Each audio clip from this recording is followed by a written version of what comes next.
dia, bem-vindos aqui à última aula desse mini curso, né? A gente está 10 minutinhos atrasado, vamos correr um pouquinho, né? Antes da gente começar, né, eu recebi uma pergunta agora no início, só para a gente, né, eu acho que é normal, quem nunca viu isso, essas noções ficam um pouco confusas na cabeça mesmo, né? Então, só para a gente lembrar, né? Na teoria clássica, quando você tem uma lagrangiana singular, né, a gente viu que a teoria hamiltoniana correspondente era vinculada, né? Você tinha vínculo. E aí a gente tinha aquelas classificações, né, vínculo primário, secundário, terciário, quaternário, etc., e vínculos de primeira classe e segunda classe, né? Então, só para lembrar, essas duas classificações são separadas. O primário, o vínculo primário, são os vínculos que vêm da definição da sua ação ou das suas equações de movimento. Aí o vínculo secundário vem da derivada temporal do primário. O terciário vem da derivada temporal do secundário, por aí vai, né? Então você tem várias gerações de vínculos, né? Mas uma vez que você já tenha todos esses vínculos, todas as gerações, você pode, a princípio, esquecer quem era primário, quem era secundário, quem era terciário. Você pode esquecer isso e classificá-los no primeira classe e segunda classe. Em primeira classe eram os vínculos que essencialmente satisfaziam essa propriedade, né? Ou seja, se o parente de Poisson deles, na superfície dos vínculos, era zero. Tá? E os de segunda classe eram os que não satisfaziam essa propriedade. E a gente viu, muito brevemente, né, por questões de tempo, que a gente podia eliminar os de segunda classe da teoria, ficando só com os de primeira classe. E os de primeira classe eram justamente relacionados ao gerador de Gauge, né, ao gerador de calibre. Então, os de primeira classe são aqueles que estão associados à liberdade ou à redundância de calibre da teoria. Tá? E aí, na aula passada, a gente começou a ver a teoria quântica e a cohomologia de BRST. Então, o que a gente construiu na aula passada foi esse objeto, que é um operador, que é uma combinação dos seus vínculos, que tem que ser de primeira classe, para que esse objeto seja nilpotente. Tá? A gente introduziu os ghosts e os seus momentos, né, os fantasmas e os seus momentos. E a gente viu que esse operador sendo nilpotente, a gente podia classificar estados, né, como fechados, que eram os estados aniquilados por essa carga de BRST. Vou escrever aqui carga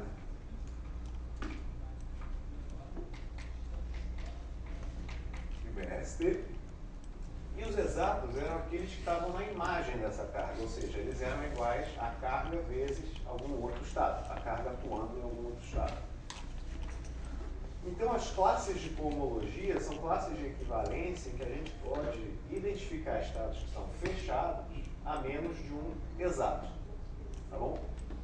E a gente comentou que os estados físicos da teoria seriam identificados com as classes de equivalência desses estados aqui, onde quem são esses estados aqui? São os estados aniquilados pelos vínculos, certo? Produto tensorial com o vácuo dos ghosts, tá bom? Ou seja, eles também são aniquilados pelos momentos dos ghosts, tá? Então, antes da gente prosseguir, alguma pergunta a respeito dessa estrutura, desse formalismo? Está claro o que a gente está querendo fazer? A gente está querendo usar esse único operador. Repara que é um único operador, tá? Você pode ter vários vínculos, mas você tem um único operador que, na sua nilpotência, ele codifica toda a álgebra de Gauge. Tá? E a gente quer usar esse operador para definir os estados físicos e, em última instância, definir as probabilidades físicas, certo? Que vão te dar os observáveis, justamente, da teoria. Tá bom? Então, se tiver claro isso, se ninguém tiver uma pergunta, a gente vai prosseguir agora justamente para construir o produto interno. Né? Então, o que a gente tem até o momento são estados que pertencem, vou até escrever assim, são estados gerais, né, que pertencem a algum espaço, que eu vou chamar de auxiliar. Tá? E eu quero construir um produto interno que seja válido para os estados físicos. Então, o que eu tenho que o que eu tenho que requerer, né, desse produto interno? Eu quero que ele seja um produto interno somente nessas classes de equivalência. Tá? Então, o que ele tem que satisfazer? Bom, eu vou supor que eu tenho uma estrutura, que eu vou escrever assim, que é o produto interno, e em relação a esse produto interno, eu quero que a carga de BRC seja hermitiana. Em outras palavras, eu quero que valha essa condição. Tá? Por quê? Porque se isso vale, suponha que eu tenha um produto interno de 2 estados fechados.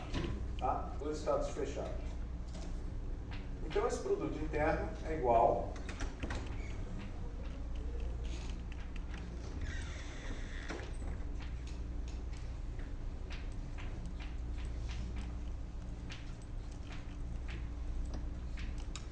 ou seja, se a carga de BRST é hermitiana, eu posso, né, de fato, eu estou falando hermitiana, de fato ela tem que ser autoadjunta. Tá? Qual é a diferença? Você pode ter questões com relação a termos de fronteira, né, quando você está integrando as coisas do produto interno. Então eu quero que a carga seja de fato autoadjunta. Tá bom? Muito bem. Então, se a carga é autoadjunta, esse overlap aqui, né, essa interseção desses 2 estados, essa projeção, é igual a essa aqui, a esse produto interno. Por quê? Porque esta carga aqui, eu posso usar essa condição, né, e jogar ela aqui, como esse estado é fechado, vai dar 0. Certo? Então, esse termo aqui não influi em nada. E, igualmente, esse termo aqui, eu posso jogar ele aqui, como esse estado é fechado, esse termo dá 0 também. Certo? Então, eu quero construir um produto interno em que essa carga seja autoadjunta, tá? Porque esse par aqui que eu estou formando com o produto interno vai ser um número complexo, mas esse número complexo só vai depender das classes de equivalência. Correto? Por que ele só vai depender das classes de equivalência? Porque quaisquer 2 estados fechados que eu tenha, eu posso adicionar algum exato e isso não vai mudar o produto interno. Tá bom? Se isso não vai mudar o produto interno, isso aqui é uma simetria, não vai mudar as probabilidades. Tá? Então, as probabilidades vão ser invariantes por meio dessas adições de estados exatos.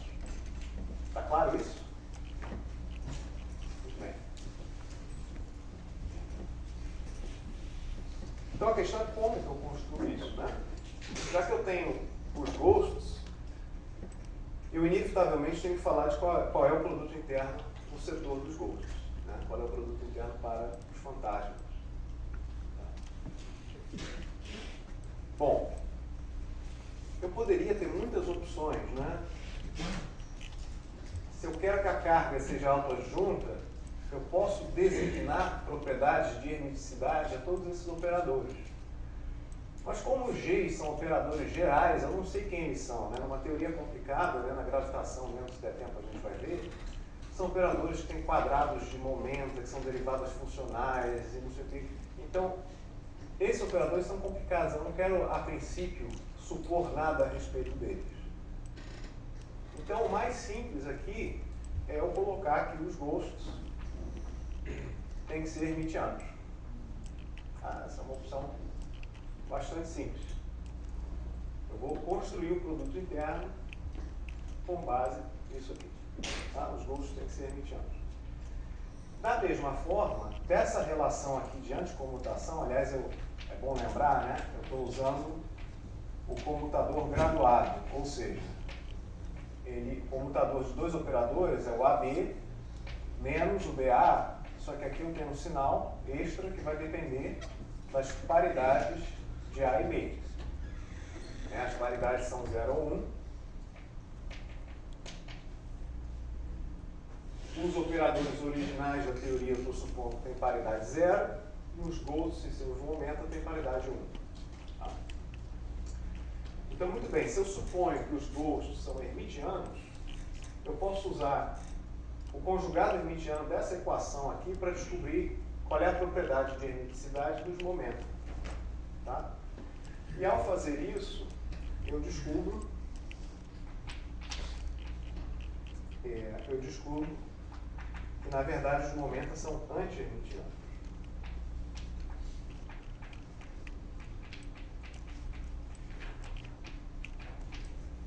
Se eles são anti-hermitianos, I vezes os momentos são hermitianos. Tá? Então, vou escrever dessa forma assim. Tá? Isso vem dessa relação de anticomutação aqui. Quando você toma o hermitiano dessa equação, usa essa condição, você descobre essa condição. Tá? Muito bem. Só que se eu tiver essa escolha, eu já encontro um problema logo de cara, que é que a norma do vácuo é 0. Tá? Como é que a gente vê isso? Eu quero calcular a norma nesse setor de Gauss aqui do vácuo. Tá bom? Eu posso dizer, né, isso aqui é igual ao Bra do vácuo, tá? O Bra do vácuo, vezes 1, vezes o ket do vácuo. Tá? Mas quem é 1? Usando essa relação aqui de anticomutação, eu posso escrever esse 1, essa identidade, como, por exemplo, C1 IP1 sobre H cortado, mais IP1 sobre H cortado, C1 vezes isso. Estão de acordo?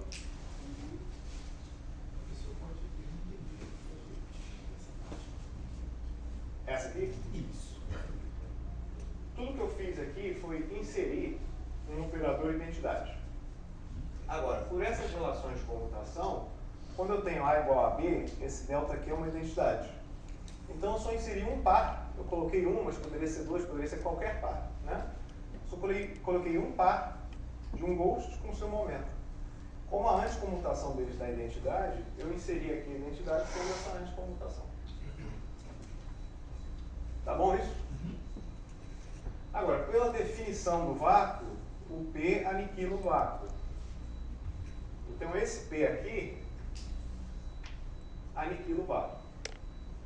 Tá? Então, isso aqui é 0. E essa combinação aqui é hermitiana, a gente acabou de ver. Então, eu posso jogar ela aqui. Isso também vai aniquilar o vácuo.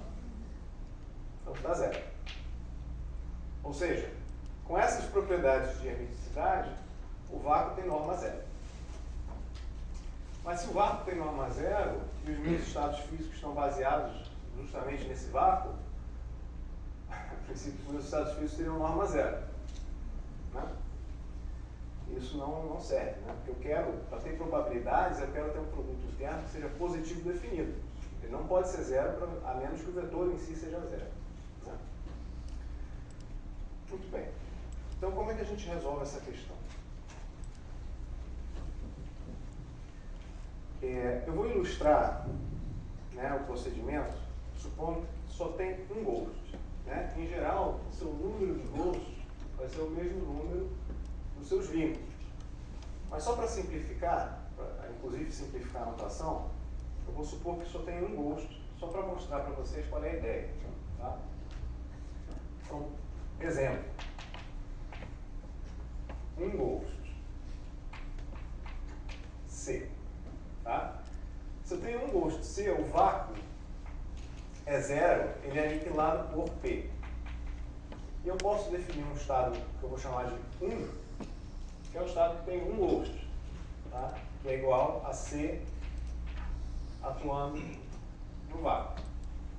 Tá certo? E eu posso, inclusive, formar superposições desses dois estados. Posso ter um alfa vezes o vácuo, mais beta vezes 1. Tá ok? E pelo mesmo raciocínio que eu obtive que o vácuo tem norma zero, nesse caso aqui eu também obtenho, então deixa eu escrever aqui, o vácuo tem norma zero, mas o estado 1 também tem norma zero. Tá? Os dois têm norma zero. Mas agora eu vou definir, tá? Definir é uma questão de impor mesmo. Que apesar dessas normas aqui serem zero, eu vou definir que o produto interno entre o vácuo e o estado com ghost é um número real igual a 1. Isso é basicamente uma escolha de normalização. Tá? Eu estou normalizando tanto o vácuo quanto o estado 1 dessa forma. Mas por que você tem que fazer isso? Eu não tenho que fazer isso, eu posso fazer isso. Eu posso fazer isso porque o que eu vou falar agora, daqui a pouco, é que diferentes escolhas dessa normalização vão nos dar diferentes produtos internos.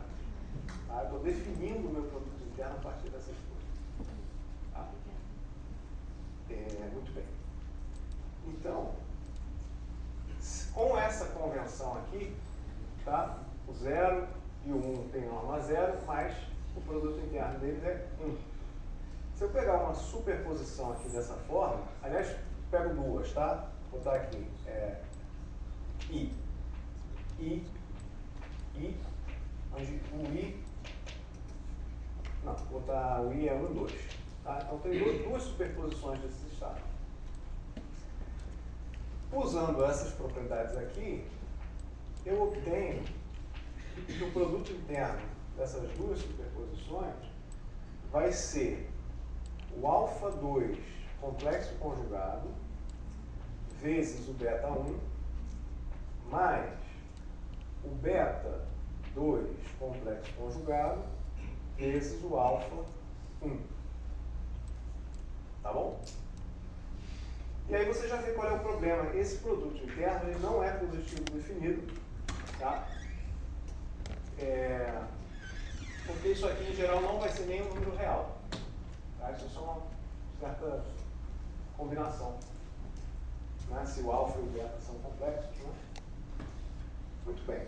E agora eu vou introduzir uma outra notação que, para quem nunca viu isso, vai ser uma loucura muito grande, mas, enfim, é uma coisa que se usa nesse formalismo. Eu acho bom vocês saberem isso. Se vocês forem olhar no livro ou no artigo e se depararem com essa notação, vocês já vão conhecer o que é isso. Tá? Então, muito bem. Vamos voltar aqui para essas duas superposições e usar o fato de que o 1 é o ghost vezes o vácuo. Então, eu posso reescrever essas superposições da seguinte maneira.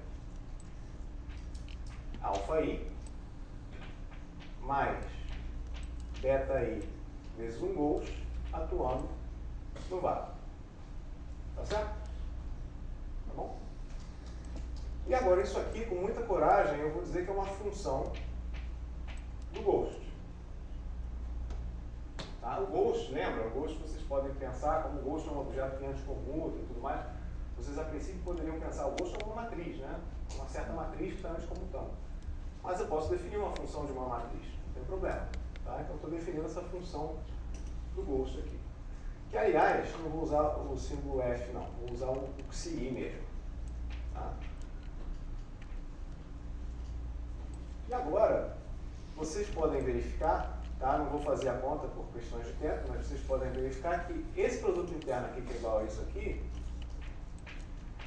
é igual, tá legal? A derivada com relação ao ghost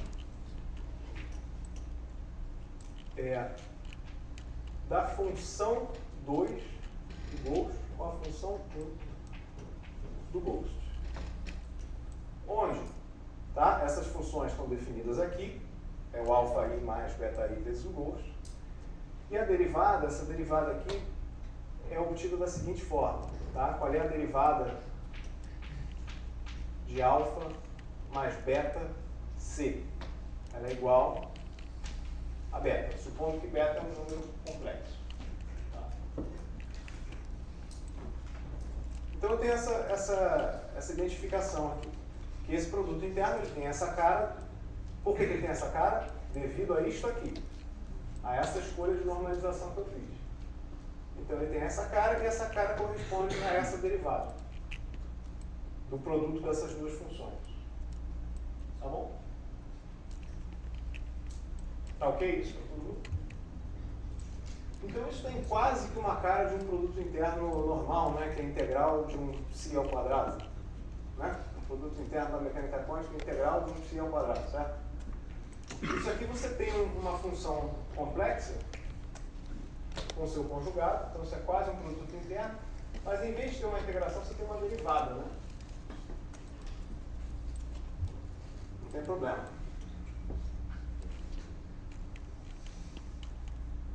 Vou escrever aqui a derivada de alfa mais beta C é beta.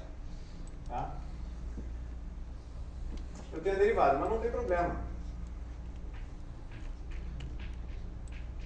Eu vou falar que isso é a integral com relação ao outro.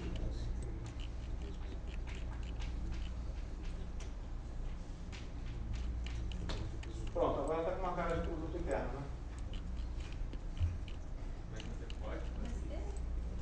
É parecido com uma variável integral. É uma variável integral. Eu posso fazer isso porque eu estou definindo a integral dessa forma. Tá? Como já mencionaram, esses ghosts eles são objetos que anticommutam. Eu estava falando que eles são matrizes, né? Matrizes podem anticommutar. Mas eu posso também ter uma perspectiva um pouquinho mais abstrata, e ao invés de pensar que eles são matrizes que anticommutam, eu estou pensando que eles são números, variáveis, que anticommutam. Essas variáveis fazem parte de uma álgebra que se chama álgebra de Grassmann. Tá?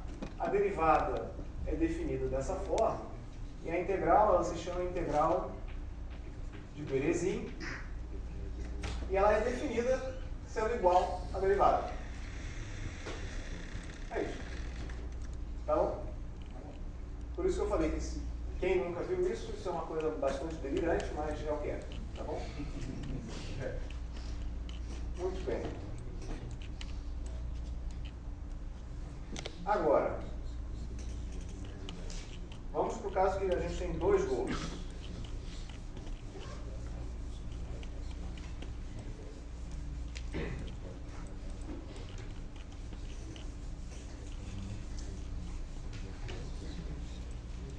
Por causa do tempo, eu não vou colocar todos os detalhes, mas eu acho que vocês estão entendendo a ideia, né?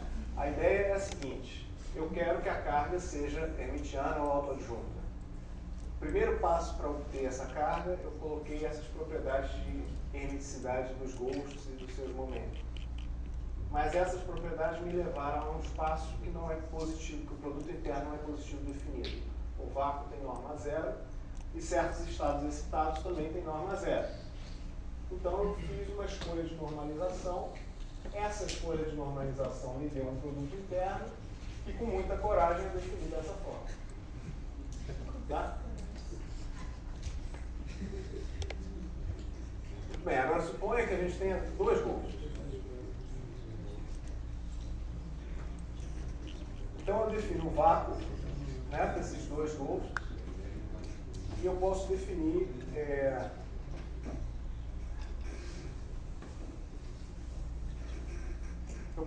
estados que vão ter um ghost no primeiro lugar, um ghost no segundo lugar, ou dois ghosts. Tá? Eu vou ter dois ghosts aqui, eu vou definir como CC barra. Tá? Isso é só uma notação, esse barra não significa nada, não é complexo conjugado, não é nada. Tá? É só uma notação. CC barra. E aí eu posso definir estados que vão ser C atuando no vácuo, C barra atuando no vácuo, ou CC barra atuando no vácuo, que é menos C barra C atuando no vácuo. Tá bom? E eu tenho os momentos desses dois caras. O momento do C é o P, o momento do C barra é o P barra. Tá legal? Nesse caso aqui eu tenho o mesmo problema. Eu obtenho que o vácuo tem norma zero. Tá? Então eu tenho que achar alguma escolha, como no caso de um Gauss, que possa me permitir construir esse produto interno. Então o que eu vou falar é que eu tenho que escolher, aqui eu escolhi um parceiro, né, para o vácuo, que era esse estado 1, que era o único outro estado que eu tinha, esse estado 1. Eu escolhi um parceiro para o vácuo de forma que o produto interno desses dois dava 1. Aqui no caso que eu tenho dois Gauss, eu vou fazer a mesma coisa, eu vou escolher um parceiro para o vácuo, de modo que o produto interno dê 1. Mas, como ela perguntou, por que eu escolhi isso? Eu falei, eu não preciso escolher isso, eu posso escolher isso. Então aqui eu também posso fazer uma escolha. Então que tal essa escolha aqui, olha só. Não sei onde é que eu escrevi, vou escrever aqui. O parceiro do vácuo, eu vou escrever assim, tá? Lá era o estado 1, mas aqui eu vou fazer uma coisa um pouco mais geral, então eu vou só botar que é um vácuo com um tio bem grande assim, tá? Que tal eu definir esse parceiro do vácuo da seguinte forma: a exponencial de I C barra C atuando no vácuo. Eu posso escolher isso, tá? Agora, deixa eu trocar o giz.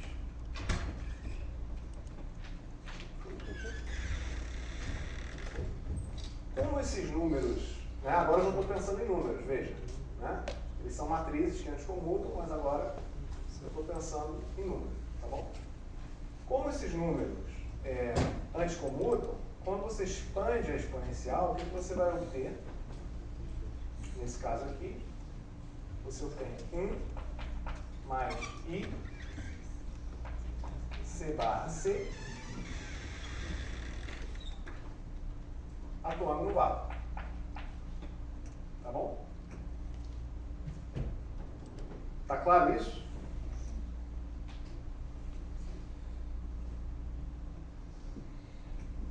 Então, como eu estou escolhendo esse cara para ser o parceiro do vácuo, o que eu vou ter? Eu vou ter que o vácuo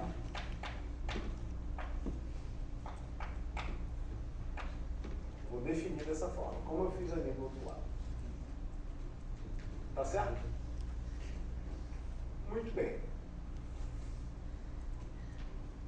E com isso, né, você vê, quem é esse estado aqui? Eu tenho 1 vezes o vácuo, que é o vácuo. Tá? E aqui eu tenho esse C barra C no vácuo, que é o estado 1,1. Tá? Eu defini esse C barra C aqui como sendo o estado 1,1. Tá bom? Então isso aqui, esse estado que eu escolhi é uma superposição do vácuo mais I 1. Tá ok? Então essa escolha que eu faço aqui, ela corresponde à seguinte escolha. Eu vou ter que o vácuo em 1 é igual a menos I.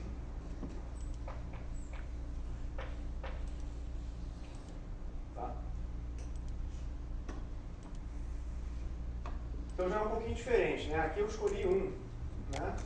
Aqui eu escolhi 1. Ali eu estou escolhendo menos I. Tá bom?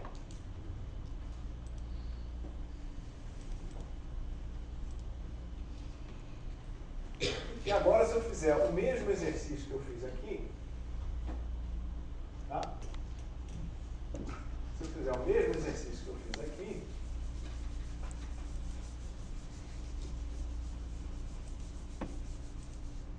eu vou obter o seguinte produto interno para duas superposições gerais dos meus estados. Tá? Eu obtenho que essa escolha aqui, ela implica que eu vou ter um produto interno igual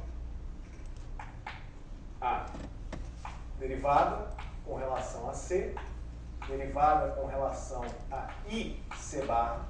Esse I vem desse I aqui, tá? Que é do Ψ2 complexo conjugado, Ψ1,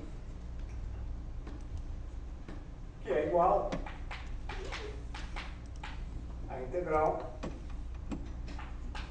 dC barra sobre I,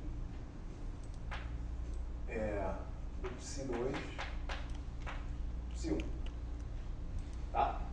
Isso eu encontro fazendo o mesmo exercício que eu fiz aqui para 1 gols, fazendo para 2. Tá bom? Perguntas?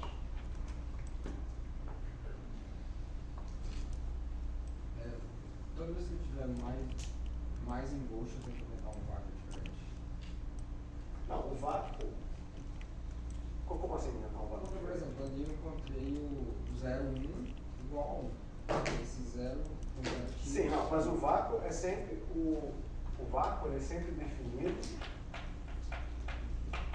como sendo aniquilado por todos os momentos. Normalização é diferente. É, a normalização, justamente. Eu posso, que eu chamei de parceiro, né? Eu posso pegar um desses caras, é uma escolha. E aí o que eu estou querendo mostrar com esse exercício aqui é justamente essa escolha que eu fiz aqui me levou a esse produto interno aqui, que eu tinha esse I aqui. Então, aí toda vez que eu tiver Se eu fizesse uma escolha diferente, eu ia ter um produto interno um pouquinho diferente.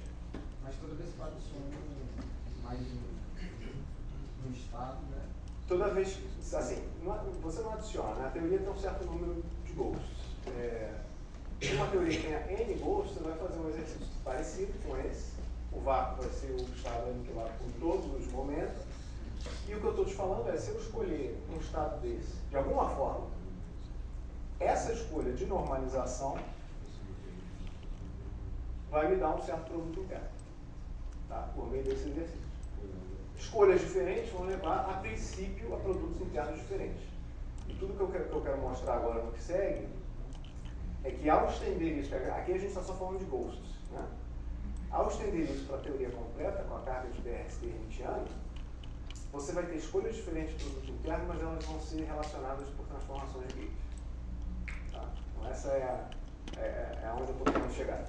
Tá? Mas por enquanto, nesse Story Models aqui, a única coisa que eu estou enfatizando é que escolhas diferentes desse estado aqui te dão produtos internos.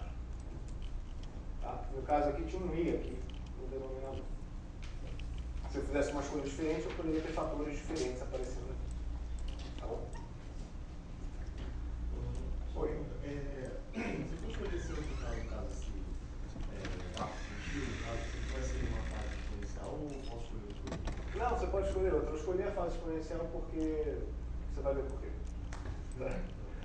Mas a princípio, nesse nível que a gente está aqui, você poderia escolher outra coisa. Agora, quando eu for falar da carga de BRST, vai ser um objeto dessa forma. Por isso que eu estou escolhendo dessa forma. Tá? Mas nesse nível que a gente está aqui, a princípio poderia ser qualquer coisa que desse não zero, com base nessa condição aqui de que o vácuo tem norma zero. Tá? Muito bem. Então agora vamos justamente estender isso para toda a carga de BRST. Tá legal? E eu vou fazer agora uma outra extensão da teoria.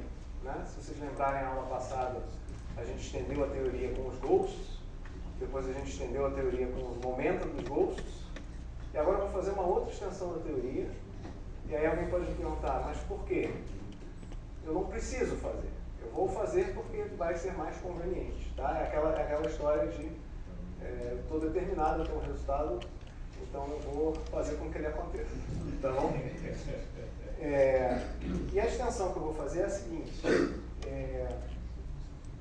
Nesse exemplo aqui de dois ghosts, tem uma questão bastante conveniente, que é o seguinte. Os ghosts entre si, eles anticommutam, certo? Então, C barra é menos C barra C. Certo? Agora, suponha que eu tivesse 4 ghosts, né? Vamos escrever, não sei, C1 barra e C2 barra. Todos eles anticommutam entre si.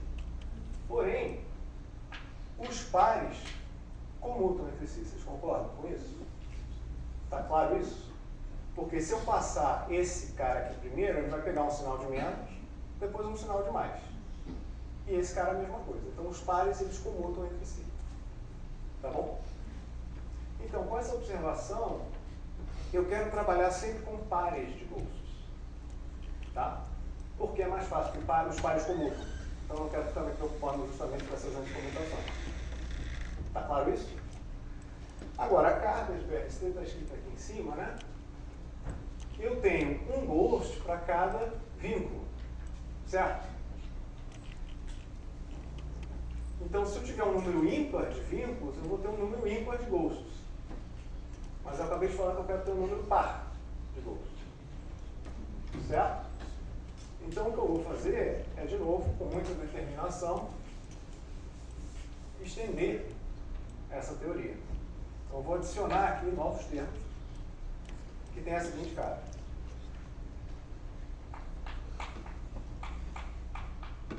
Tá? Onde, agora, eu estou adicionando, além dos meus ghosts e dos seus momentos, eu vou ter um novo conjunto, que eu vou escrever como CA barra, e aqui eu vou ter o IPA barra H cortado, PB, né? Delta B. Tá bom? Ou seja, eu estou adicionando um novo conjunto de gostos e seus momentos. Tem as mesmas relações de anticomutação do que os gostos originais. Tá certo? E, além disso, eu vou supor que esses novos gostos e seus momentos anticomutam com os outros gostos e seus momentos. Tá bom? E essas variáveis πA aqui são alguns coeficientes desses P barra A que eu coloquei aqui. Tá certo? Eu só estendi a teoria com essas novas variáveis. Agora vocês devem estar se perguntando, mas e os estados físicos? Né? Se eu estou estendendo a teoria, como é que fica a definição dos estados físicos?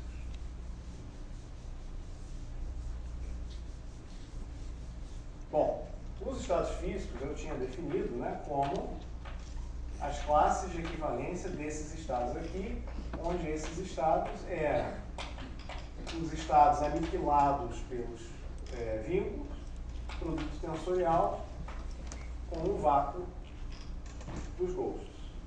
Tá? Eu agora vou ter que estender essa definição. Então, a primeira coisa é que o vácuo ele era definido antes por PA. Deixa eu escrever aqui.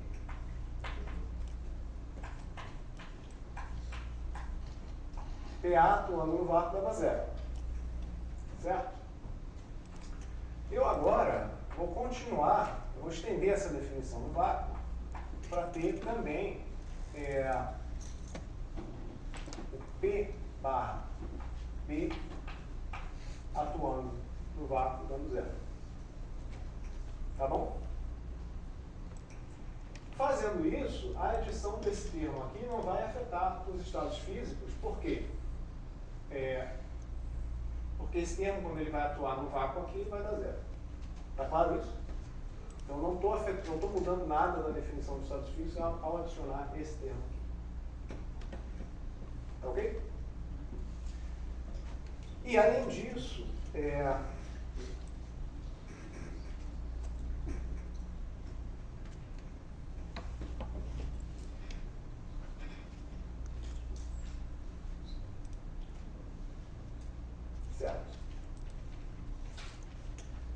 Tá clara essa questão?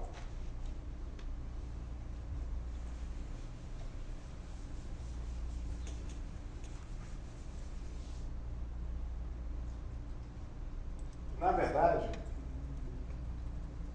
vocês desculpem aqui, eu não vou fazer isso. Eu poderia fazer isso de novo. Eu tenho muita liberdade, né? Eu tenho muitas escolhas. Mas eu vou fazer uma coisa um pouquinho mais conveniente para o produto interno. Tá? Já vai ficar claro. O vácuo continua sendo definido, sendo aniquilado por esses PAs. Mas agora eu vou definir que ele é aniquilado também pelos C barrais, tá? É uma escolha dual, tá? Agora, se eu fizer isso, esse estado aqui que eu falei antes já não vale mais, tá? Que agora, se esses P barras não estão aniquilando o vácuo, esse termo aqui não vai aniquilar mais os estados físicos, tá certo? Tá ok? Então eu preciso que esse termo aniquile também nos estados físicos. Tá? E já que eu estou fazendo uma outra escolha, isso já não está mais valendo. Então, eu tenho que impor, né? Eu vou definir um estado π igual a zero, que é aniquilado por todos os pi's. E aí, a definição dos estados físicos vai ser essa aqui. Tá? Até agora eu estou construindo uma coisa, eu tenho muita liberdade para construir isso. Tá? Vocês vão ver por que eu estou construindo dessa forma. Daria para colocar o P barra A ou C barra A na definição da carga? Aqui? É. Bom, depende da notação, né? Em termos de notação, claro, você pode usar a notação que você quiser. Mas o objeto aqui é que esse objeto que aparece aqui é interpretado como um ghost também. Enquanto que o C barra A ele tem o caráter de um momento. Tá? Então, claro, você poderia trocar a notação. Eu estou fazendo assim, primeiro por razões históricas, essa foi a notação que colou, e segundo, que isso vai trazer uma expressão conveniente do produto interno, você vai ver. Tá bom? Então, tudo que eu fiz até agora parece completamente arbitrário, tá? É só uma construção que eu estou fazendo. Estou estendendo a carga PST com esses novos gostos e antigostos. Eu tenho esse novo operador aqui, estou definindo estados no seu núcleo. Os estados físicos agora têm essa forma. Por quê? Porque aí a carga aniquila eles, certo? Esse vínculo aniquila esses estados, o P aniquila o vácuo e esse π aniquila esse outro estado. Tá bom? Tá claro isso? É uma escolha que eu fiz até agora. Tá. Muito bem. Bom, nessa teoria estendida, por sinal, né, essa carga estendida se chama carga não mínima.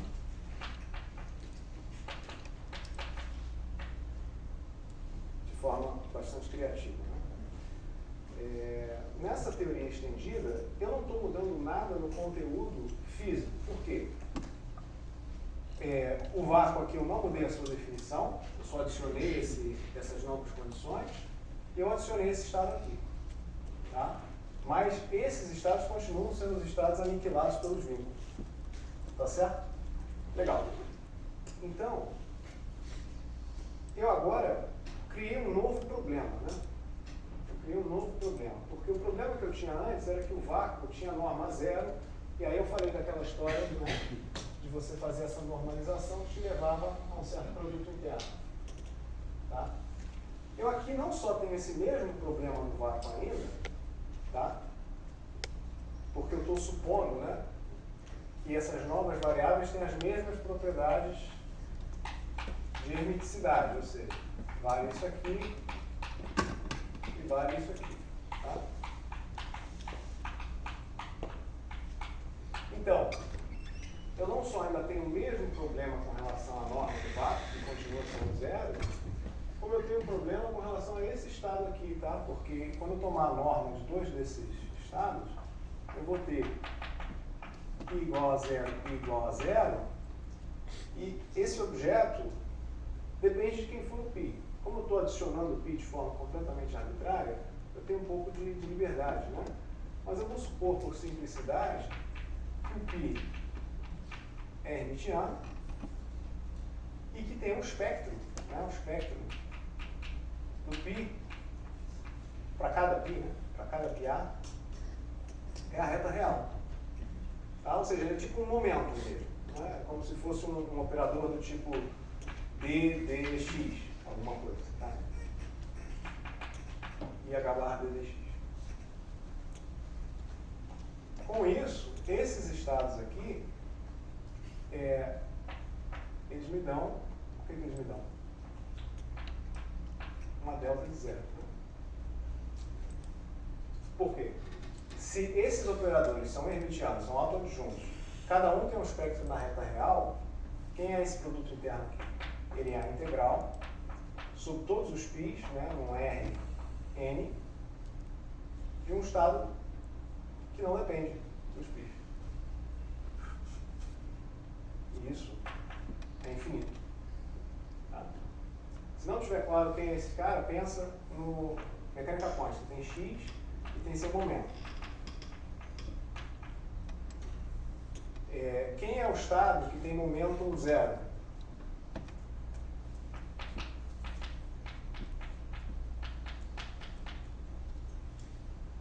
É uma função de onda que não depende do x. É uma constante. Agora, quando eu for normalizar essa função de onda constante, vai dar infinito. Né? Certo? Então esse é o problema. Então eu criei um novo problema. Tá? Agora, não só eu tenho o problema de que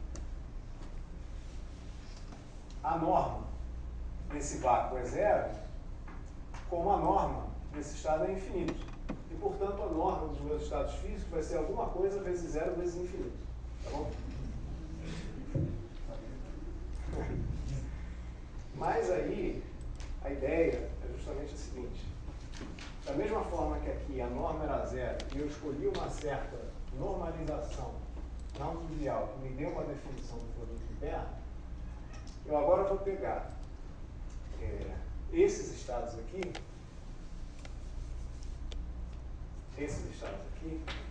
e eu vou definir estados duais, botando agora aquele tio em cima, tá bom?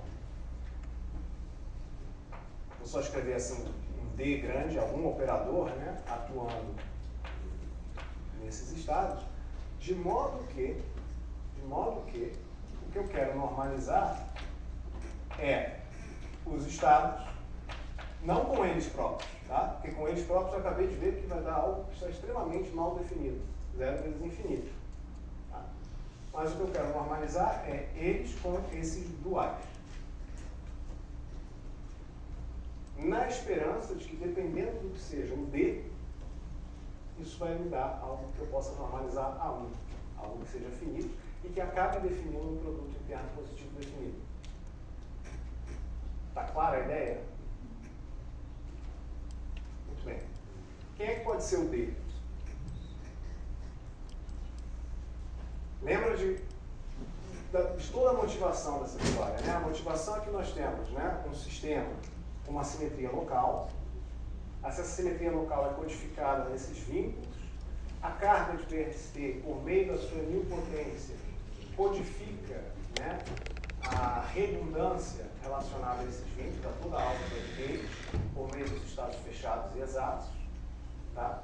E o que eu quero é formar um produto interno que dependa só das classes de equivalência, que eu possa adicionar estados exatos sem mudar as probabilidades, sem mudar o produto interno. Tá? Então, quem é que pode ser o D? Alguém falou? O D deve ser uma transformação de calibre. Muito bem. O D deve ser uma transformação de calibre. E a gente viu na aula passada, né? Não sei se vocês lembram, mas vou fazer aqui uma pequena revisão, que a transformação de calibre original, né, que a gente tinha definido,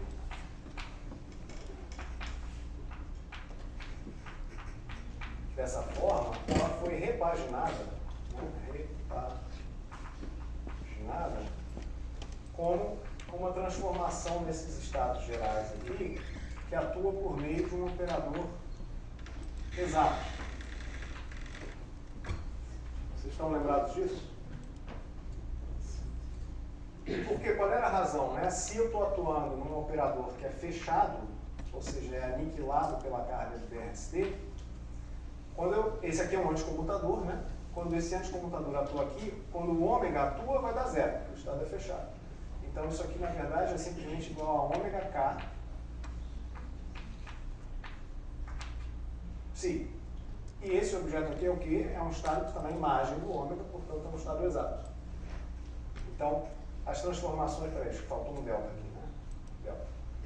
Então, as transformações que nós estamos considerando são transformações que mudam os estados para um estado exato, que é exatamente algo desse tipo aqui. Está todo mundo de acordo? Legal. Então, quem vai ser o D? O D vai ser a exponencial de alguma coisa desse tipo.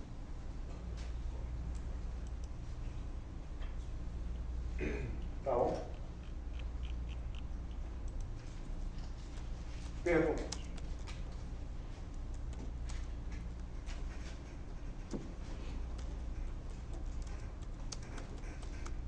Tá claro isso para todo mundo? Falando em termos bem informais, eu tenho meus estados físicos. Na verdade, os estados físicos são as classes de equivalência, né? Mas para chegar nas classes de equivalência, vamos focar nesses representantes aqui. Então, eu tenho meus estados físicos, a norma deles é completamente mal definida, porque o meu espaço de Hilbert, né, tem um produto interno indefinido. É não só indefinido no sentido de que pode dar zero, não pode ser zero vezes infinito, não sei o que é, tá? Então, esses representantes têm uma norma mal definida.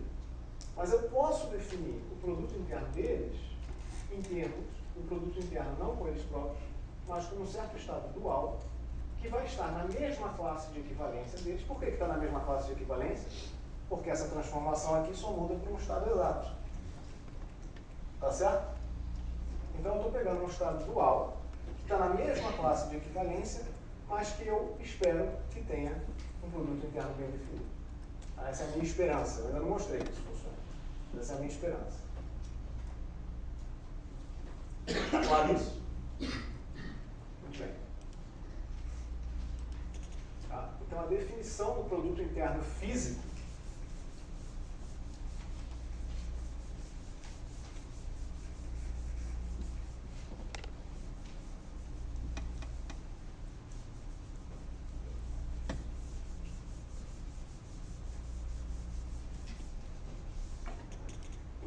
vocês lembram, eu tinha um espaço de Hilbert auxiliar, e nesse espaço de Hilbert auxiliar eu tinha um produto interno mal definido, né? Bom, não é mal definido, mas não era positivo definido. Tá? Eu agora, para o espaço desses estados aqui, tá? Quero definir um produto interno que eu espero que seja positivo definido, por meio dessa ideia aqui. Escolher um certo dual para eles. Tá? Então, eu vou definir, de novo com muita coragem, o produto interno entre dois estados desse tipo aqui. Tá? Definir o produto interno entre dois estados desse tipo como sendo esse produto interno aqui, que não era positivo definido, mas com a inserção desse objeto. Tá? Ou seja, com a inserção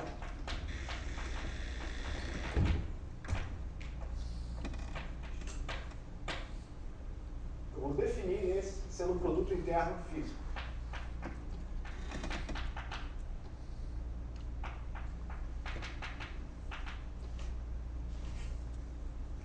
Tá bom?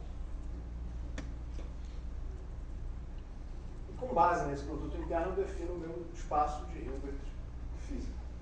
Se ele for positivo definido, que eu ainda não mostrei, mas, enfim. Está clara a ideia, a estratégia? Bom, vamos supor, por hora, que isso aqui funcione. Ou seja, que esse objeto aqui vai me dar um produto positivo definido, tá? Por que ele é um bom produto? Porque se ele me der um produto positivo definido, ele vai ser só função das classes de equivalência e não dos representantes específicos. Tá? Vamos lá. Eu tenho esse estado aqui, que é um representante. Se eu adicionar a ele um estado exato, o que vai acontecer? A carga é hermitiana. Então, eu vou poder jogar aqui. Tá? Agora, se eu tenho um operador desse tipo,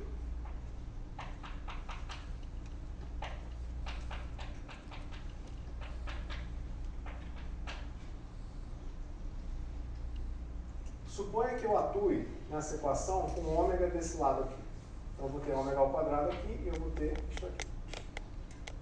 Tá? Por outro lado, se eu atuar com ômega desse lado aqui, o que eu vou ter? Eu vou ter ômega K ômega mais ômega 2K. Tá certo? Bom, o ômega 2 é zero, e o ômega é nilpotente. Então esses dois são iguais. Tá? Se esses dois são iguais, isso significa que para um operador exato, ou seja, um operador que dá justamente essas transformações exatas, tá? O ômega comuta com ele. Tá claro isso? E aqui eu tenho a exponencial desse operador, que são várias potências desse operador, e o ômega vai continuar comutando com essas várias potências. Tá? Então eu posso pegar esse ômega aqui, ele vai passar por aqui, ele vai passar por aqui, e vai bater nesse estado. Como esse estado é fechado, vai dar zero. Tá? Então esse produto, ele continua preservando essa propriedade de hermeticidade do ômega, que eu posso jogar ele de um lado para o outro, como os estados são fechados, vai dar zero. Então esse produto só vai depender das classes de equivalência, ou seja, dos estados a menos de um estado exato. Tá bom?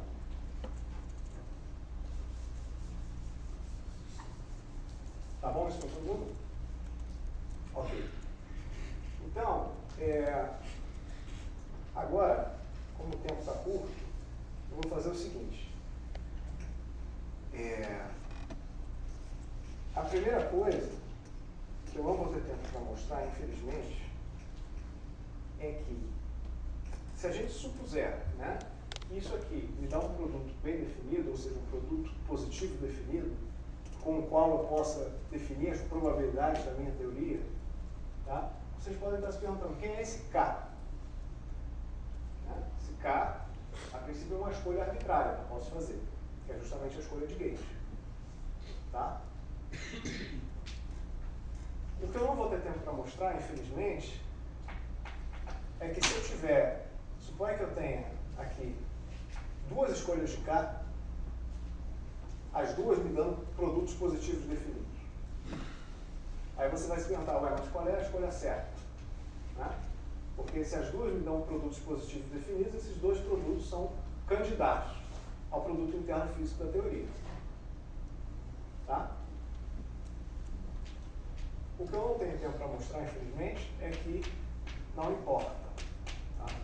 Ou seja, se eu tenho a escolha de K1 é igual à escolha de K2. Tá? Eu só vou dar a razão, não vou mostrar a conta, mas eu só vou dar a razão pela qual isso é verdade. Tá? E a razão é a seguinte: a inserção desse operador aqui, ele regulariza essa divergência e esse zero aqui. A ideia é essa. Ele vai ter que jogar fora esse zero e esse infinito para me dar um valor finito positivo. Tá? Se eu tenho duas escolhas que fazem isso, eu posso expressar uma em termos da outra dessa forma, por meio de um estado exato. E aí esse estado exato vai justamente não fazer nada e eu tenho a igualdade das duas. Tá? A ideia é essa, eu não tenho tempo para mostrar a conta explícita, tá? Mas a ideia é essa. Em outras palavras, a escolha desse K funciona justamente como uma escolha de representante, né, da classe de equivalência. Então aqui, esse meu dual que eu estava definindo aqui, ele está na mesma classe de equivalência desse psi0, porque ele difere do psi0 por um exato. Mas a escolha específica do K vai me dizer quem é o representante que eu estou escolhendo. Tá bom? E essa é a escolha de gauge, a escolha de calibre. E aí o que eu estou falando é que se eu tenho dois produtos que me dão, se eu tenho dois Ks que me dão um produto positivo definido, os dois dão o mesmo produto. Tá? Com um porém que eu vou falar agora. Tá? Mas antes do porém, fiquem felizes que dá certo. Tá? Bom, agora, para mostrar que isso de fato pode dar um produto positivo definido, eu vou fazer dois exemplos. Tá? A partícula relativística e amigos. Bom? E aí vocês vão ver por que a princípio é tudo muito bacana, tudo funciona, mas também tem um porém muito grande e muito sério nessa história. Mas antes de eu mostrar esses exemplos, está clara o procedimento. Tá? Com isso a gente constrói o espaço de Hilbert. Dessa espaço de equivalência, e a gente constrói justamente a liberdade de Gauge como uma liberdade de escolha de representantes das classes de equivalência. Está claro isso?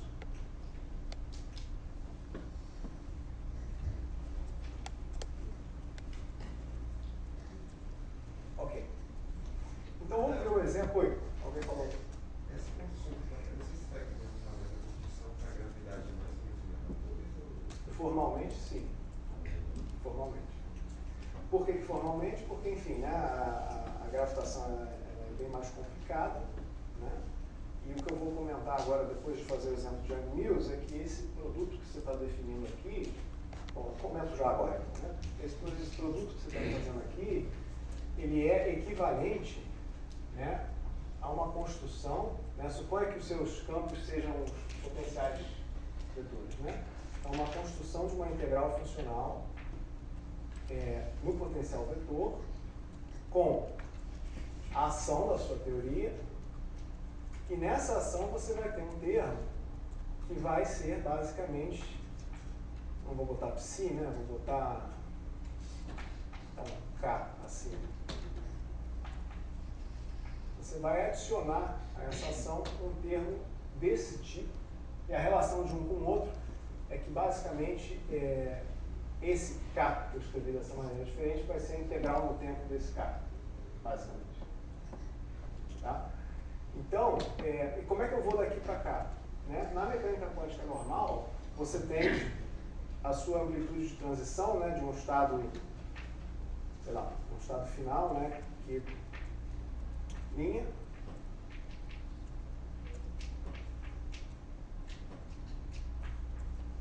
e um estado inicial, certo? E essa amplitude de transição você pode escrever como uma integral de caminho, né? Dessa forma. Certo? Você faz, né? Como é que você traduz uma coisa na outra? Bom, tem várias maneiras de fazer, né? Mas acho que a maneira que você vê em vários livros, né? É você inserir várias resoluções da identidade, aí você obtém, né, um caminho discretizado, você toma um limite, etc. E aí você obtém essa integral funcional. Aqui é a mesma história, né? Até porque esse objeto aqui é parecido, né? Aqui é a mesma história. Quando você faz isso, você vai obter, né, uma integral funcional que tem essa forma e tem um termo que vai corresponder ao termo de fixação de caminho. Tá? No caso da gravitação, a história é a mesma. Só que o problema é que você vai ter uma integral funcional sobre a métrica, né? Ou, enfim, alguma variável correspondente à métrica. E é muito difícil, né, você tornar bem definida essa integração funcional. Você pode ter várias técnicas para fazer isso, né? São diversas abordagens na gravitação quântica. E nesse lado aqui, mais do espaço de Hilbert canônico, a dificuldade é outra, né? Quer dizer, é a mesma dificuldade num disfarce diferente. A dificuldade de você tornar bem definida essa integral funcional é a dificuldade de você tornar bem definidos esses operadores, porque eles vão ser operadores com derivadas funcionais, etc. Então, assim, tornar a teoria bem definida vai depender de abordagens. Existem diversas abordagens, o Antônio está ali atrás. Então, tem uma das abordagens é a segurança sintótica. Mas, no nível formal, se você supuser, não, está tudo bem, não tem problema nenhum com as derivadas funcionais, não tem problema nenhum com a medida da integração funcional, no nível formal, sim. Essa mesma fórmula vale para a gravitação, mas no nível formal. Aquele termo na integral funcional ele é equivalente ao termo de quadrado Popov? Oi? Aquele termo na integral funcional de fixação de é equivalente a quadrado Popov? É o que eu vou mostrar agora. Não, eu queria ver o papel do PIA, porque não tem. Como é que ele entrou aí para chegar naquilo? Ele Não serve entrou. pra nada. Ele não serve para nada. Ele não serve para nada. Ele entrou porque eu queria só introduzir um segundo bolso.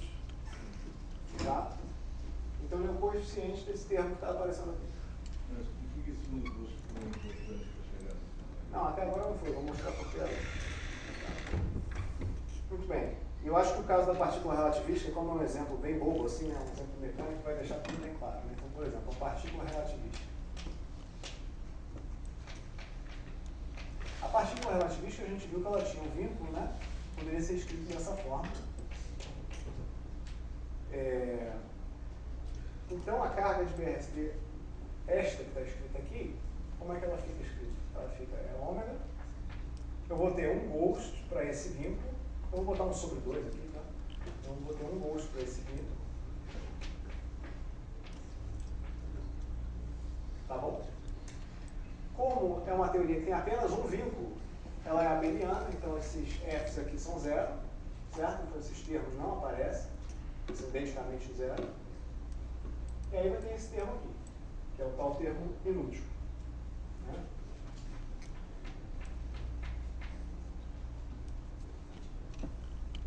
Tá bom? Então, se eu não colocasse esse termo, eu teria apenas um ghost. Colocando esse termo, eu tenho dois ghosts em seus momentos. E como eu falei antes, eu estou fazendo isso simplesmente porque é conveniente. E por que é conveniente? Porque agora eu vou escolher o K da seguinte forma. Tá? Então, deixa eu escrever primeiro quem é o K. K igual a I x0 menos tal C barra sobre H cortado. Quem é o C barra? É o segundo ghost que eu adicionei. Aqui está o P barra, que é o momento dele, e aqui está o C barra, que é o segundo ghost que eu adicionei. Tá bom? Eu escolhi esse cara. E agora, o K ômega, se vocês fizerem a conta, ele vai ter a seguinte expressão. Ele vai ser C barra P0C mais π x0 menos tal. Tá bom? Se você fizer a anticomutação desse objeto aqui com esse objeto aqui, você obtém isso. Basicamente, né, esse C barra ele é conjugado ao P barra. Então, quando você fizer a anticomutação, você vai ver que o C barra com o P barra, por meio da anticomutação, vai ter que te dar um π vezes essa condição que está aqui. Certo? Então, é isso aqui com isso aqui, por meio da anticomutação, te dá esse termo. E depois, isso aqui com isso aqui, vai te dar essa condição aqui. Tá? Tá bom? Legal. Então, quem vai ser... Oi? P0 é o momento P ao quadrado, é menos P0 ao quadrado, mais P ao quadrado. Aqui você tem um x0, quando o x0 vai comutar com P ao quadrado, ele vai comutar com esse cara aqui, vai te dar um fator de P, 0. Muito bem. Então, quem vai ser o produto interno aqui? Tá? Quem vai ser o produto interno físico? Produto interno físico.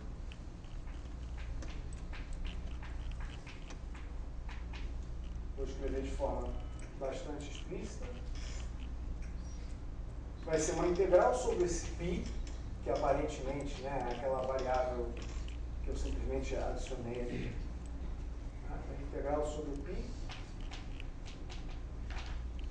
A integral sobre os ghosts, que é uma derivada. Tá certo?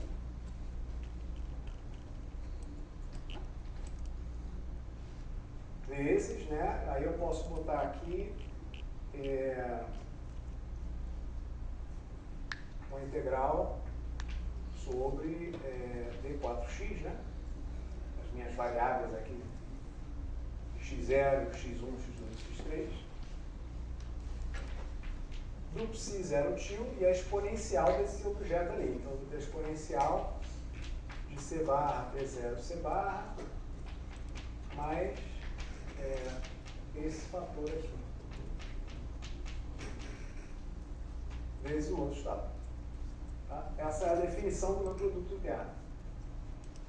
Eu integrei sobre as variáveis originais, o x, integrei sobre os ghosts e integrei sobre esse π, que é aquele coeficiente daquele p barra. Tá?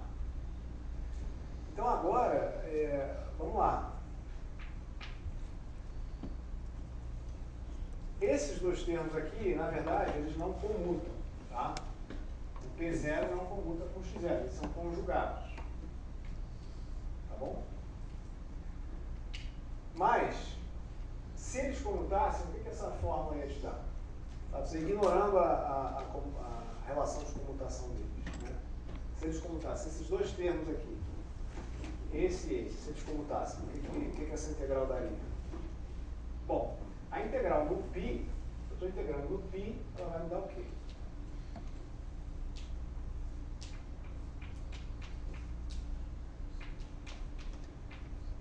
O que vai me dar essa integral aqui dessa exponencial?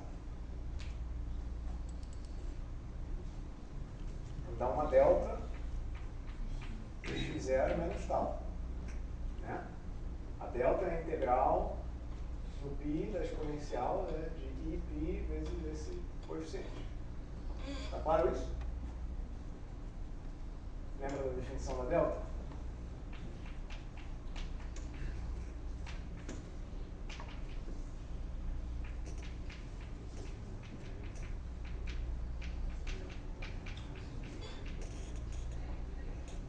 Por isso que eu usei.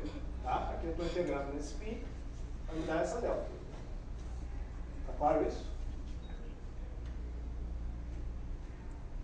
Não estou achando que está muito claro, não. Tá? Eu só usei essa integral aqui, tá? Só que com π, né? O π fez isso aqui. Que me deu uma delta. Tá bem?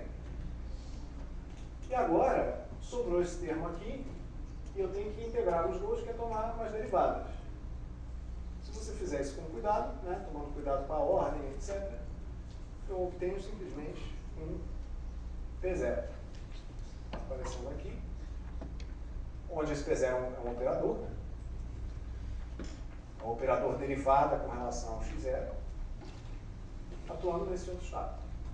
Tá? É claro que essa fórmula não está correta, porque esses dois termos não comutam. Então eu não posso fazer essas integrais separadamente que eu acabei de fazer. Essa fórmula está correta em ordem mais baixa de H tortado. É uma fórmula semiclássica. Tá? Mas é só para ilustrar para vocês o tipo de objeto que isso me dá. O tipo de objeto que isso me dá é uma delta com algum operador. Quem é essa delta? Essa delta é quem fixa o meu calibre. Tá? Eu estou escolhendo aqui o parâmetro ao longo da linha de mundo da partícula para ser o x0. Então eu estou fixando o meu calibre dessa forma. E ao escolher esse parâmetro, eu tenho aqui um operador que tem a ver com esse x0, que é o seu momento. Tá?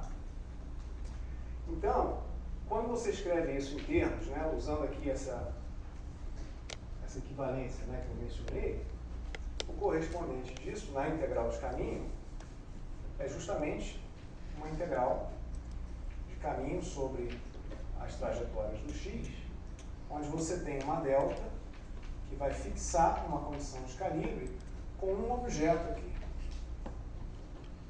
Tá? E aí vezes essa delta é a delta que fixa o calibre, fixa a sua escolha de calibre. E esse objeto aqui é geralmente chamado de determinante de Faddeev-Popov.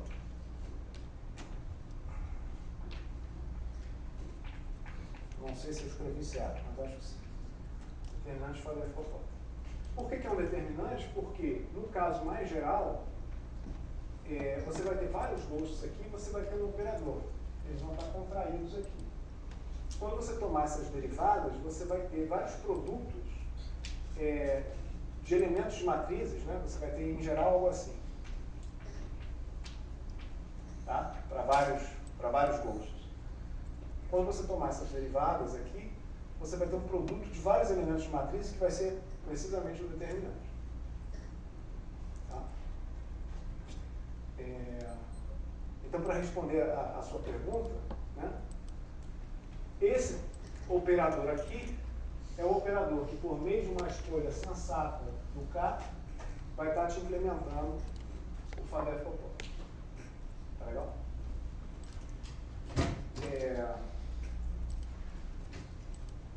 E aí, se vocês lembrarem, eu falei que estava tudo bem, mas tinha um certo problema. Né? Bom, primeiro, por que está tudo bem? Vocês concordam que esse produto interno que eu estou obtendo aqui, ele parece positivo definido, porque eu estou integrando só nos x's agora, eu tenho duas funções de onda, esse delta está só eliminando uma das integrais, então em vez de integrar no x0, eu vou integrar nos outros x's, né, nos x's espaciais. Então parece que isso aqui está me dando algo positivo definido. Então parece que aquele meu objetivo de obter um produto positivo definido para definir as probabilidades, etc., foi alcançado. Né? Foi alcançado se esse P0 aqui, né, atuando nos seus estados, deixa eu escrever isso da seguinte forma: se esse P0 for positivo. Né? O que significa um operador ser positivo? Significa que eu estou restringindo o meu espaço de estados somente aos estados que não são superposições de autovalores negativos ou zero desse operador. Certo? Ou seja, se eu restringir os meus estados para que esse P0 seja positivo, isso aqui me dá um produto positivo definido. Certo? Mas existem estados, é claro, que esse P0 pode ser negativo ou pode até ser zero. Né? Nesse caso da partícula relativística, isso aqui é um pouco bobo, é um pouco trivial, não é um grande problema. Né? Mas no caso geral, o problema correspondente seria esse determinante de Fadef-Popov se tornar zero. Se ele se torna zero, o seu produto interno inteiro está se tornando zero. E aí já era a sua definição de probabilidade. Né? Então esse é um grande problema que por vezes é chamado, né, de problema de Gribov.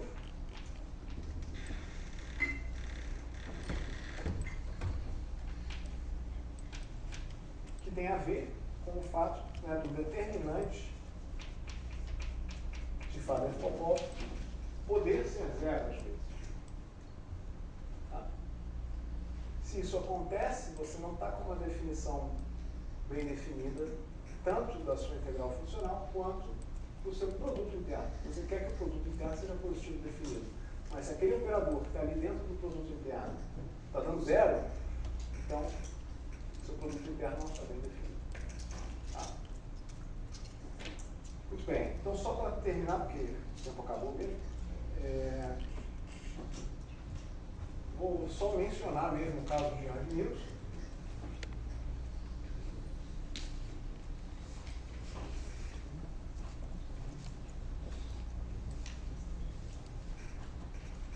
Mas está clara a ideia?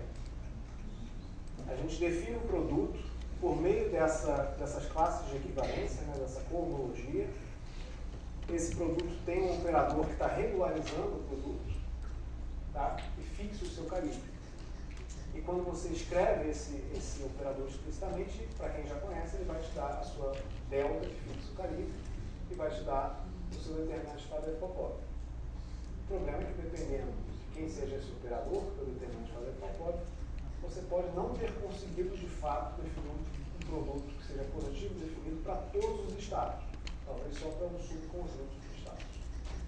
Tá? Então, o caso de Young-Mills é a mesma coisa, né? Deixa eu procurar aqui onde é que ele está escrito. O caso de Egg Mills ele é a mesma coisa, esse produto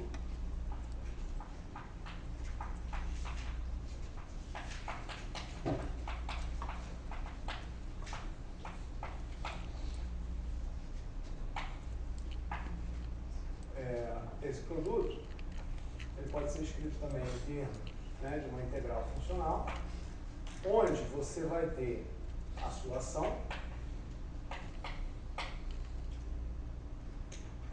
mais aquele termo, né? Só para deixar claro, né, você tem a integral funcional geralmente entre campos, né, com certas condições de contorno.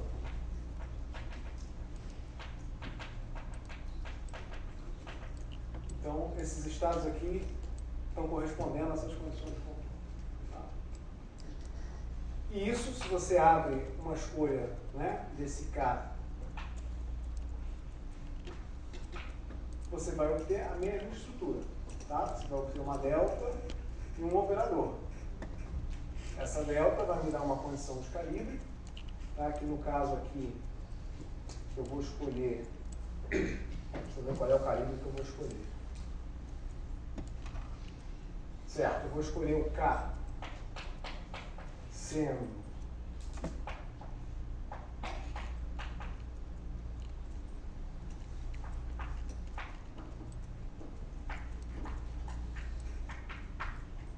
vezes essa divergência do potencial vetor, tá? Que é como se fosse o calibre de Coulomb. Tá certo? Quando eu calculo, né, o anticomutador desse K com a carga de DRST e integro nos gols, tá? O mesmo mecanismo ali da partícula relativista, eu obtenho uma função delta, né, que vai fixar esse calibre para mim. É uma delta funcional agora, né?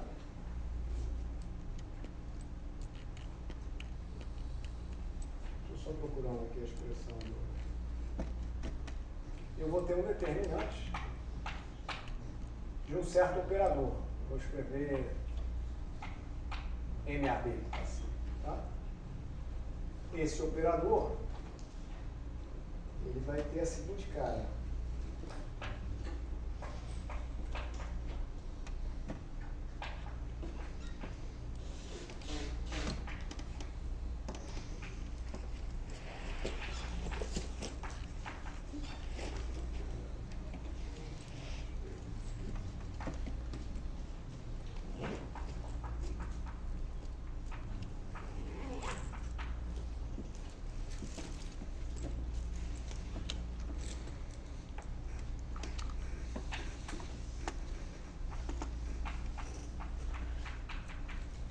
Tá?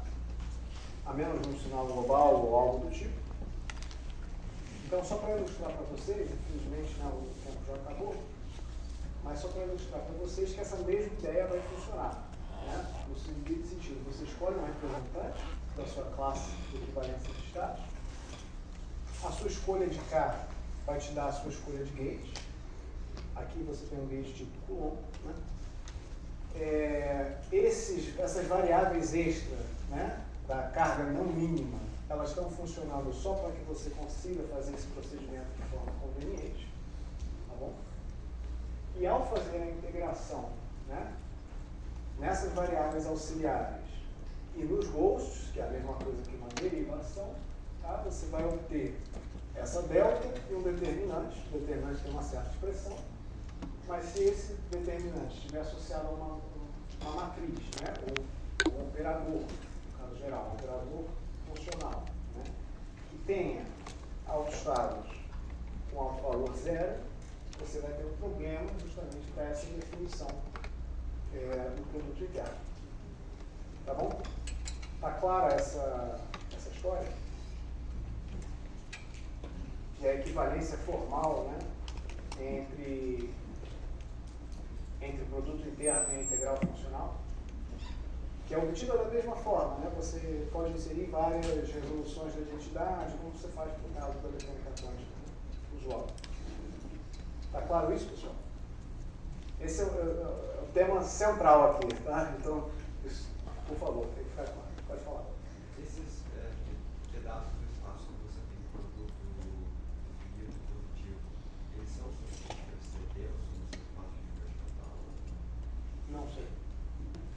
Isso é um problema, né? O problema, assim, em certos modelos simples, como a própria a partícula relativista é trivial, basicamente, mas em certos modelos simples, você pode ter um operador e você pode simplesmente dizer, olha, eu estou excluindo os estados para os quais, os estados que são superposições de autoestados com autovalor negativo ou zero, tá? E isso define um produto nesse subconjunto de estados. Para outro subconjunto de estados, você simplesmente tem que escolher um outro gauge. E aí, para esse outro gauge valeria só num outro subconjunto que você poderia tentar fazer uma espécie de colar um para o outro, sabe? Você poderia tentar fazer, mas num nível assim super geral, não sei se isso funciona. Tá? Então, pessoal, é basicamente isso. A gente já passou da hora, mas eu prometi para vocês que eu ia falar alguma coisa, né, de gravitação também. Então, eis aqui uma coisa de gravitação. Na gravitação, a história é a mesma, né? Então, se você adotar uma perspectiva da integral funcional, como a gente já mencionou, você pode tentar fazer uma integral funcional sobre a métrica ou sobre algum outro grau de liberdade associado, né, à geometria, e tentar fazer essa integral funcional ficar bem definida. Tá? E fixar um calibre, tudo isso, a princípio, vai funcionar, pelo menos a um nível formal. Né? Do ponto de vista do produto interno, você vai definir um produto interno dessa forma, você vai ter uma carga de BRST, que vai ter esta forma, né? Vai ser uma combinação de vínculos, com esse termo aqui de rank 1, você pode adicionar esses termos não mínimos, vai ser tudo a mesma coisa. A única questão é quem são os vínculos da gravitação. Tá? E no caso da gravitação, os vínculos são parte da própria hamiltoniana. Né? A hamiltoniana a gente viu lá no caso do eletromagnetismo e de Young-Mills, que era aquele termo de campo elétrico ao quadrado, mais campo magnético ao quadrado, mais os vínculos. No caso da gravitação, você não tem um termo que sem ser um vínculo. Todos os termos são vínculos. Tá? Então, a hamiltoniana da gravitação, ela é, em geral, escrita em uma integral em alguma superfície, né, de Cauchy.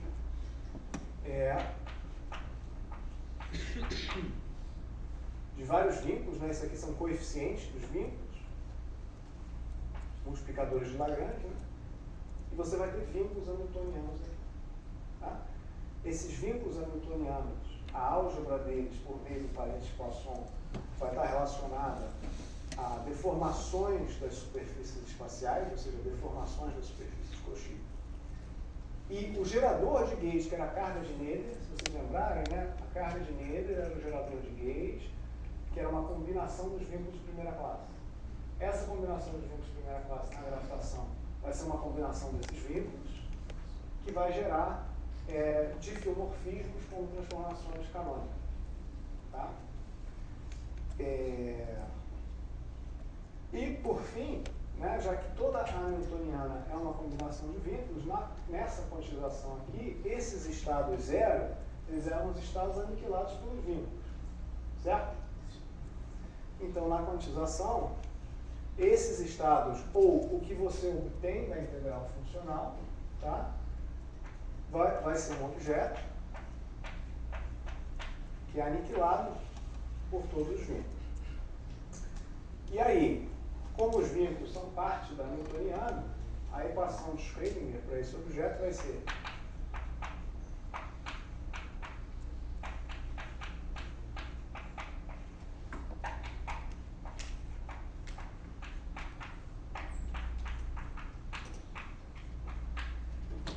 tá? A hamiltoniana vai ser os vínculos aniquilam os estados, então esses estados não evoluem no tempo. Né? Isso é o que se chama problema do tempo na gravitação quântica, e basicamente o que ele significa é que, como, né, a sua simetria local são os próprios difiomorfismos, ou na versão passiva as transformações gerais de coordenadas, né, você não tem na relatividade geral uma noção preferencial de tempo, uma noção global de tempo. Né? Então a sua evolução tem que ser entendida por escolhas locais de coordenadas, Ou como a gente viu no caso da partícula relativística, uma escolha de você relacionar um grau de liberdade em relação a outro. Vocês lembram disso? Então, essa escolha de relacionar um grau de liberdade em relação a outro dá o que se chama um observável relacional. Tá? Então, a evolução temporal ela não é entendida por meio, né, de um tempo absoluto aqui, externo, atuando no estado, mas é entendida dessa forma relacional. Né? Você descrevendo a evolução de um grau de liberdade em relação a outro. E como é que se dá esse em relação? Né? Esse em relação se dá aqui, por meio de uma escolha de gauge. Né? Você escolhe o grau de liberdade para definir o seu tempo e define todo o resto em relação àquele tempo. Tá bom? É isso, pessoal. Ficou um pouquinho corrido, mas eu espero que essa mensagem principal de que as teorias com simetrias locais, você pode quantizá-las por meio dessas classes de equivalência, né, da carga de BRST. Né? Isso te define, a princípio, um produto interno com o qual você pode definir probabilidades, tomando o módulo ao quadrado do produto interno. Essa probabilidade você pode, a princípio, tentar relacionar com resultados observáveis, né, de experimentos. E o modo como você obtém esse produto interno nas classes de equivalência tem a ver justamente aqui com essa escolha de gauge. Obrigado, pessoal.